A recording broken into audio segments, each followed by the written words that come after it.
mudahnya manunggaling kawula Gusti di sini diartikan adalah ketika bersatu kehendak Tuhan dan kehendak hamba. Jadi ketika manusia melakukan kehidup yang memayu hayuning bawana, ini kan berarti dia sedang menjalankan kehendak Tuhan. Memang tugasnya manusia di muka bumi sebagai khalifah itu antara lain ya melestarikan alam semesta, momong alam semesta, atau memayu hayuning bawana ini. Berarti manusia yang mampu memayu hayuning bawana berarti kehendaknya sudah sama dengan kehendaknya Tuhan.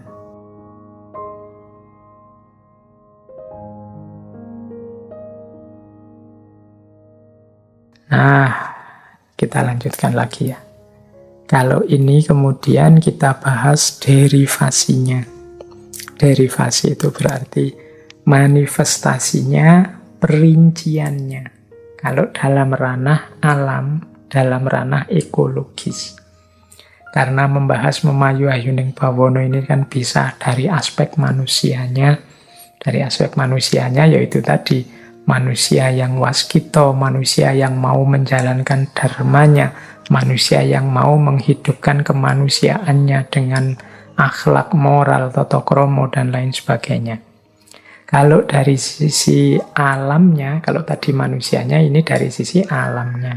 Secara alam semesta, secara ekologis, membahas memayu hayuning bawana itu ya bisa diderivasikan. Derivasi itu dirinci, didetail dalam beberapa bab, beberapa bagian kajian. Yang ini masing-masing yo menjadi tanggung jawab yang ahlinya masing-masing. Misalnya memayu hayuning tirta, memperindah indahnya air. Nah, ini berarti hubungannya dengan air. Memayu hayuning wana, ini berarti hubungannya dengan hutan. Memayu hayuning samudra, ini pasti hubungannya dengan lautan. Memayu hayuning hawa, hubungannya dengan udara agar tidak polusi, tidak tercemar, dan lain sebagainya. Memayu hayuning bantala, ini hubungannya dengan tanah. Memayu hayuning budaya, hubungannya dengan budaya.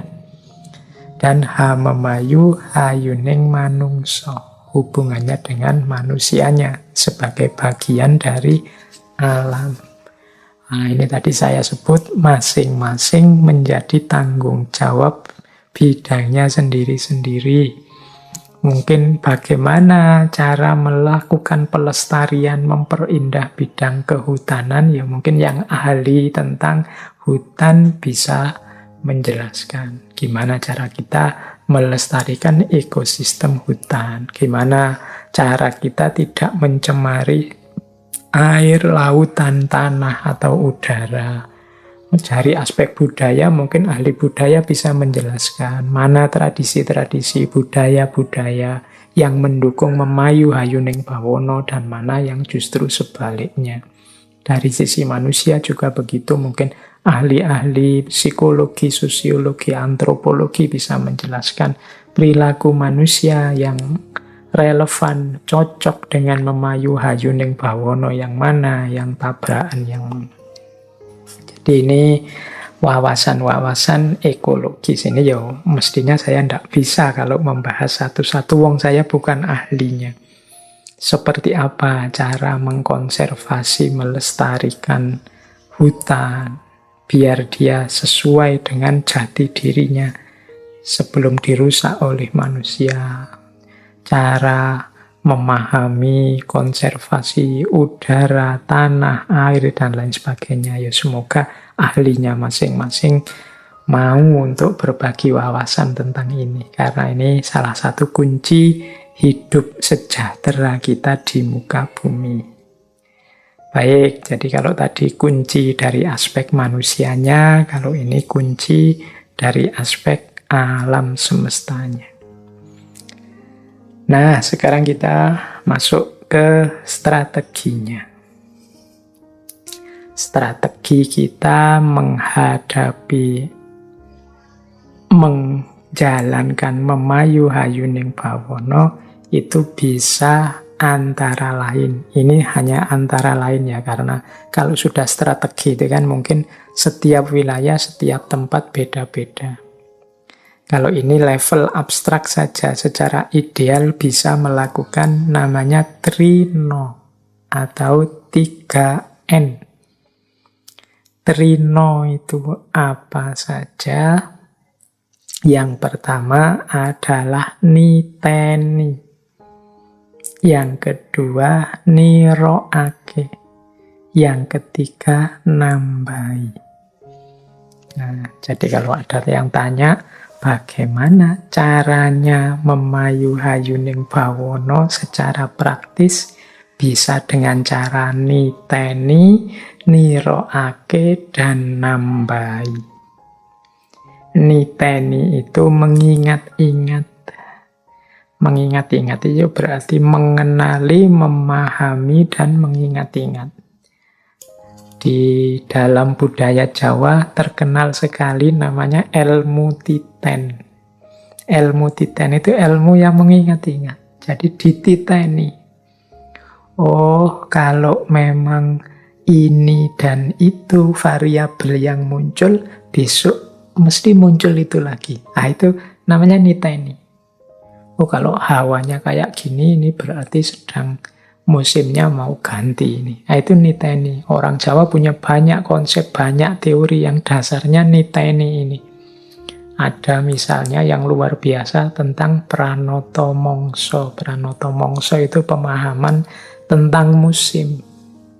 Ini nanti bisa dipakai oleh para petani. Kapan harus mulai tandur, kapan harus jangan nanam padi dulu, kapan hujan turun, kapan panas akan datang, itu pranoto mongso. Ditulis berdasarkan niteni. Kadang-kadang sampai hal-hal yang unik-unik, sampai detail. Misalnya sampai ilmu tentang firasat dari gejala-gejala tubuh kita. Misalnya itu ada kedutan misalnya.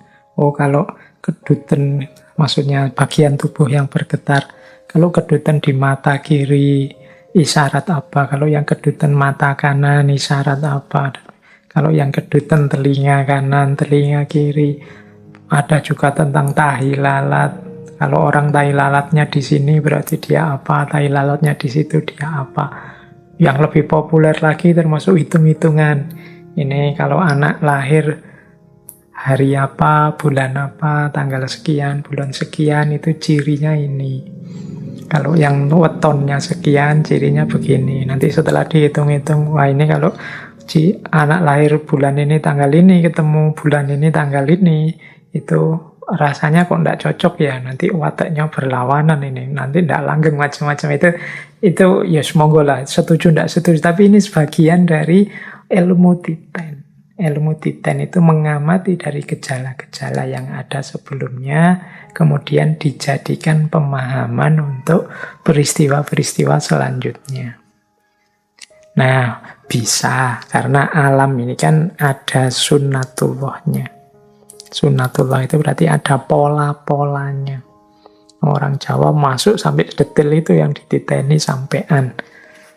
Tapi yo teman-teman bisa paling tidak dari aspek niteni ini kita ingat-ingat yo untuk dalam skala-skala umum saja. Misalnya, oh kalau tanaman ini butuh matahari, kalau yang itu ndak butuh kena sinar matahari. Kalau kucingku yang ini makanan kesukaannya ini, kalau dikasih makanan ini dia malah muntah. Itu kan sederhananya begitu ilmu niteni itu. Jadi kita pahami, kita kenali karakter ekosistem di sekeliling kita. Itu namanya niteni. Setelah itu ada niroake. Niroake itu menirukan. Kalau niteni itu kita belajar keluar, kemudian kita ingat-ingat untuk ketepatan sikap kita terhadap apa yang terjadi dari apa yang kita pelajari tadi. Tapi kalau yang kedua ini, niroake ini, kita tidak hanya belajar keluar, tapi juga belajar ke dalam tentang diri kita sendiri. Jadi niroake itu ya kita setelah ngerti ilmunya, memedomani, mengikuti, menirukan, mengambil pelajaran untuk diri kita sendiri. Itu namanya niroake. Jadi kan kita juga merupakan bagian dari alam semesta sekeliling kita. Maka kita juga bisa menirukan apa yang dilakukan oleh alam.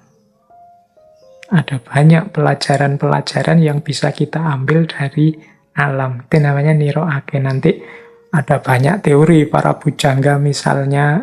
Kalau ada teori misalnya, teori namanya Astobroto. Teori Astobroto itu teori untuk para pemimpin. Ini nasihatnya Rama pada adiknya Bharata. Jadi pemimpin itu misalnya begini, ini niroake, ikutilah seperti jalannya matahari. Karena matahari itu selalu memberi semangat dan daya dan kekuatan pada yang di bawahnya. Kalau kamu jadi pemimpin, jadilah pemimpin seperti bumi. Bumi itu selalu jadi tumpuan, selalu jadi sandaran, selalu memberikan apa yang dibutuhkan. Jadilah seperti bintang. Bintang itu berarti pemimpin yang bercita-cita tinggi, yang harus dicapai untuk menggapainya dengan susah payah, dengan tirakat.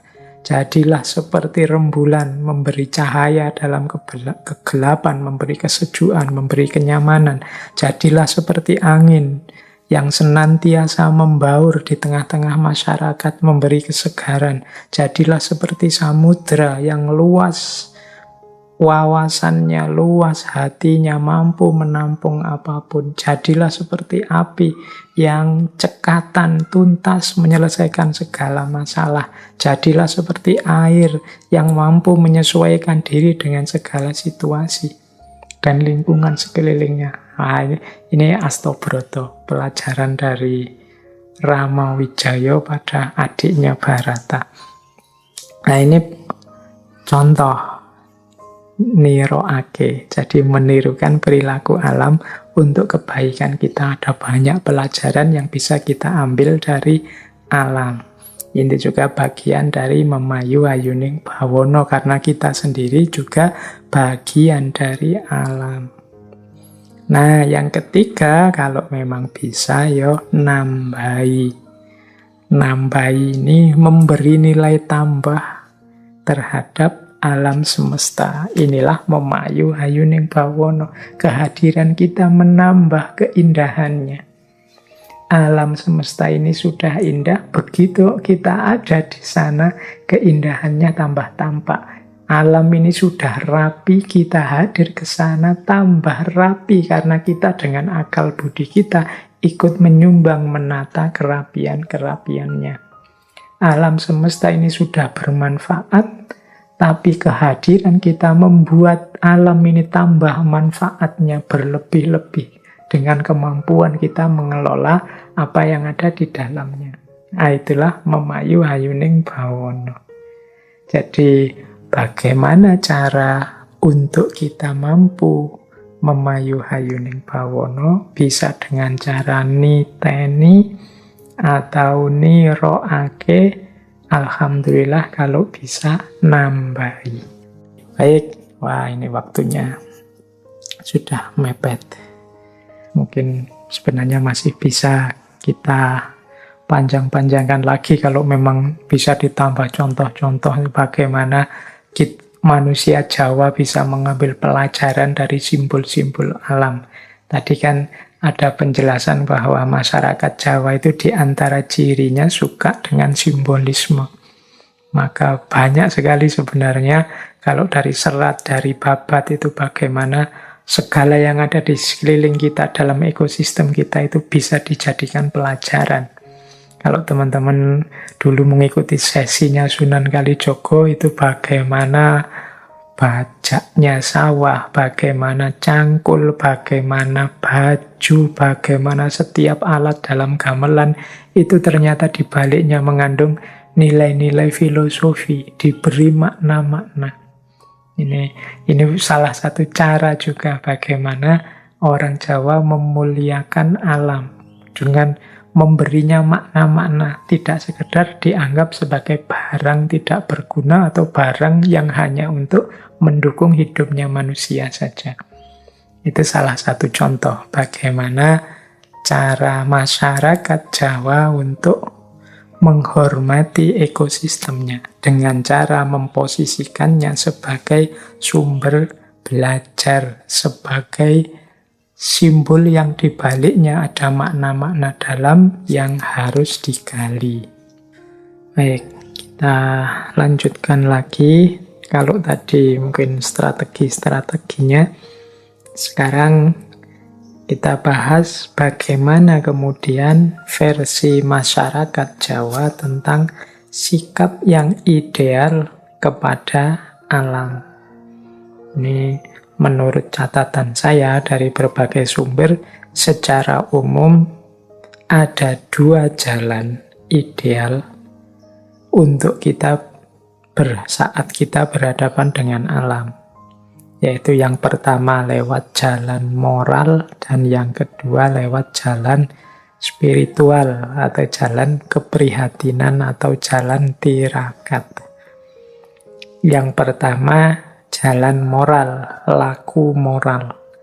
Seperti saya jelaskan tadi di awal, di antara worldview-nya masyarakat Jawa itu adalah sangat mengedepankan kesusilaan, toto kromo subosito. Termasuk pastinya berhadapan dengan alam. Maka di depan alam, seorang manusia juga hendaknya bertoto kromo. Ada beberapa aspek laku moral yang penting ketika kita berhadapan dengan alam. Ada yang positif, ada yang negatif. Yang positif itu misalnya kita harus tepos liro dan bisa rumongso. Tepos liro itu berarti kita bisa menempatkan diri secara tepat. Tepo itu tepak, seliro itu awak.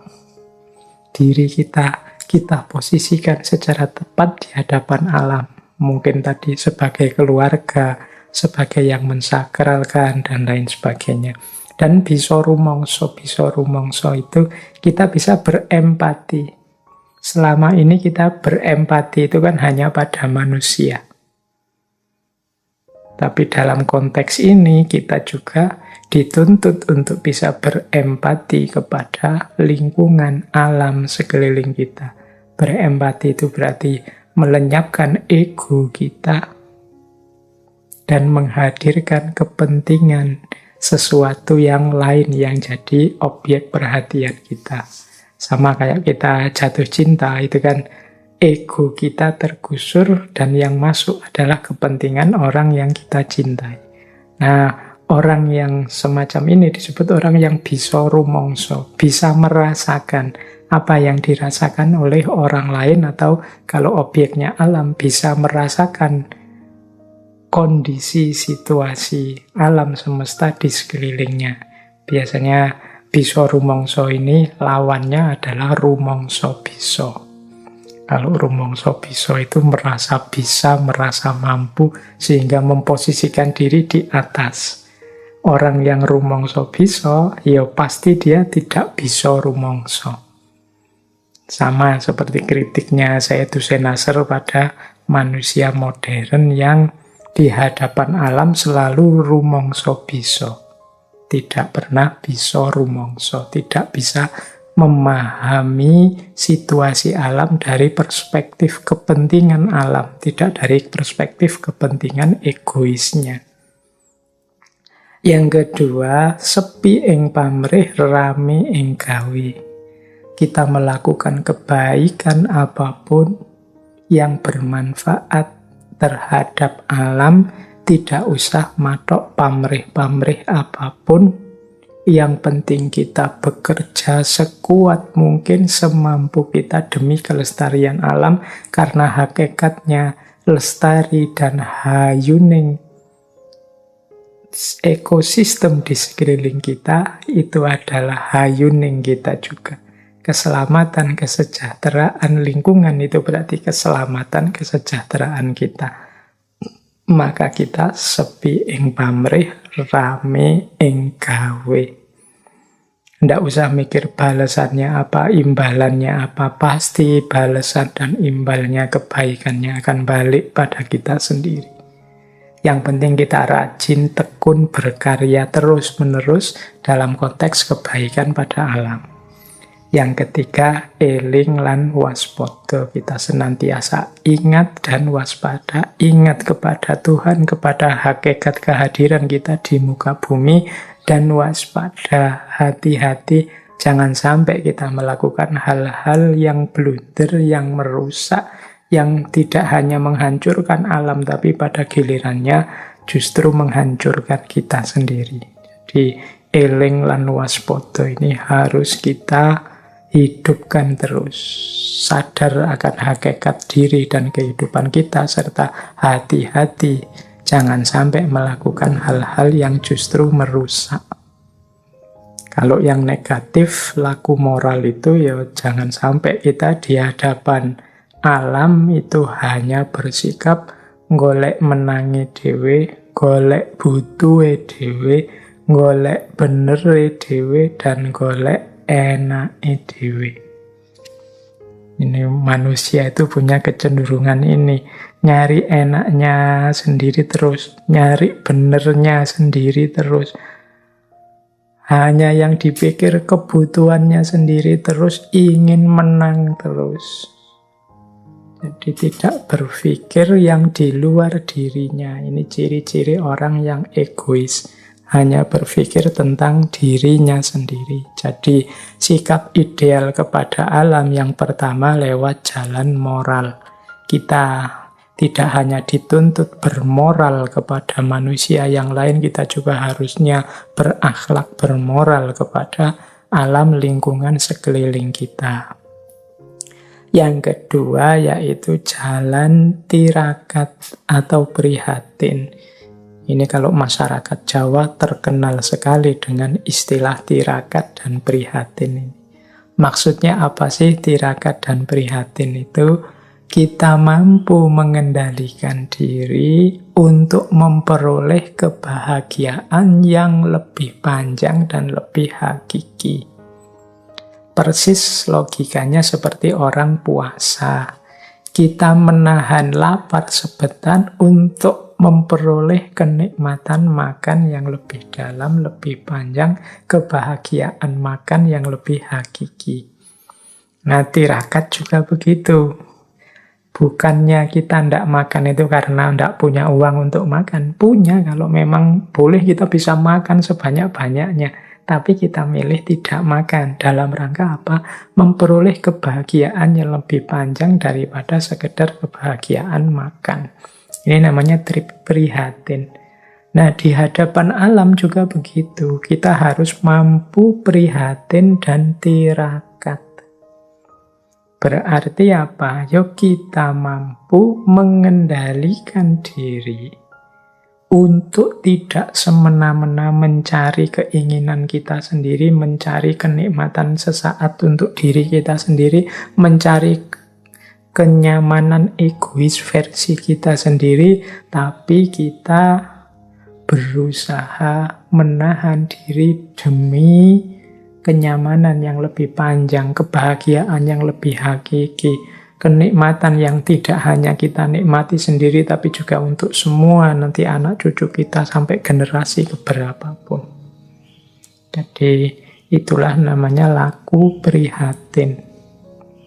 Kalau dalam budaya Jawa ada istilah topo ngerami. Topo ngerami itu kita prihatin meskipun di tengah keramaian, di tengah limpahan berbagai fasilitas.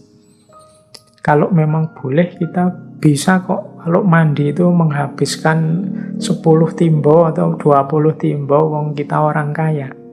Kita bisa pakai air sepuas-puasnya, kita bisa nyewa kamar hotel kemudian menggunakan airnya sesuka-suka kita, wong hotelnya sudah kita bayar. Tapi enggak, kita lebih memilih menahan diri. Meskipun di tengah berbagai fasilitas, di tengah berbagai kenyamanan yang mungkin kita nikmati. Jadi ini jalan kedua, berarti kalau mengikuti budaya Jawa ya, dalam hal penikmatan kita terhadap alam, dalam hal menuruti keinginan-keinginan egois kita di hadapan alam, hendaknya kita mau prihatin dan tirakat. Karena hanya puasa yang akan menemukan nikmatnya buka puasa. Nah, ini jalan ideal kedua. Ya kalau kita tidak mau prihatin, tidak mau tirakat, ya pada saatnya kenikmatan, kenyamanan yang kita nikmati akan habis. Apalagi sehubungan dengan sumber daya alam. Itu artinya setelah itu kita akan menemui kesengsaraan, bahkan anak cucu kita hanya akan menikmati sengsaranya saja. Jadi kalau kita hanya berpikir pendek, demi egoisme kita ingin menangi dewe, butuhe dewe, benere dewe, enake dewe, ya sudah nanti panen kita tidak akan jauh-jauh dari itu semua. Kita akan menemukan kesulitannya, kita akan menemukan kerumitan hidup kita karena habisnya fasilitas-fasilitas yang diberikan oleh alam ekosistem sekeliling kita, ya karena kita sendiri yang merusak dan menghabiskannya. Jadi yuk sedikit-sedikit lah mari kita mulai latihan prihatin, latihan tirakat. Orang-orang besar, orang-orang sukses zaman dulu, kalau teman-teman mau belajar biografi mereka, itu pasti akan ketemu fase-fase hidup di mana mereka prihatin dan tirakat. Sehingga nanti kemudian mereka memanen buah dari keprihatinan dan ketirakatan itu. Ini latihan, apalagi teman-teman yang masih muda mungkin masih kuat lah kalau sekedar tirakat sedikit-sedikit, prihatin sedikit-sedikit demi anak cucu kita, demi kebahagiaan yang lebih hakiki, demi fasilitas-fasilitas alam yang mungkin bisa kita nikmati sampai nanti ke depan untuk anak cucu kita. Baik, terakhir. Wah, ini waktunya sudah mepet. Terakhir kita bahas buahnya memayu hayuning bawono.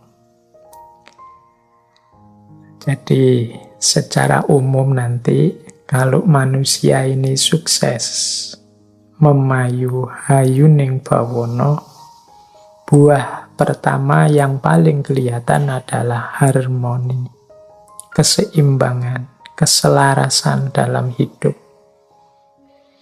Jadi hubungan ideal antara manusia dan alam semesta. Yang ini nanti akan menjadi kunci perjalanan manusia menuju Tuhan.